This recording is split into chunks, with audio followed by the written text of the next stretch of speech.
Setelah berhasil mengirimkan peserta magang ke Jepang, Disnaker Kota Prabomuli akan memulai pengiriman tenaga kerja ke Taiwan. Sebelum berangkat, para calon tenaga kerja akan terlebih dahulu menjalani pelatihan di Bekasi. Iya, tidak apa-apa. Pemberangkatan calon tenaga kerja ke luar negeri akan kembali dilakukan oleh Dinas Tenaga Kerja Kota Prabomuli, dan kali ini Disnaker Prabomuli akan memberangkatkan tenaga kerja ke Taiwan. Untuk terrealisasinya rencana ini, Disnaker Kota Prabomuli akan menggandeng Bank Sumsel Babel yang sudah dibicarakan dengan Kepala Cabang Bank Sumsel Babel Kota Prabomuli.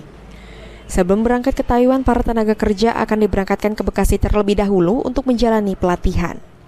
Bagi para calon tenaga kerja yang berminat bisa langsung mendaftar ke kantor Disnaker Kota Prabomuli dengan memenuhi persyaratan tertentu. Sekarang mungkin kami ingin memulailah pengiriman tenaga kerja ke Taiwan. Di Taiwan itu untuk pekerjaan tukang kayu, perkebunan, satu lagi perikanan.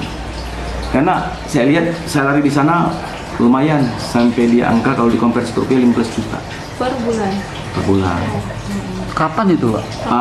Insya Allah di tahun ini. Maksud saya greget, saya pengen ke Bekasi, tempat penyelenggaranya.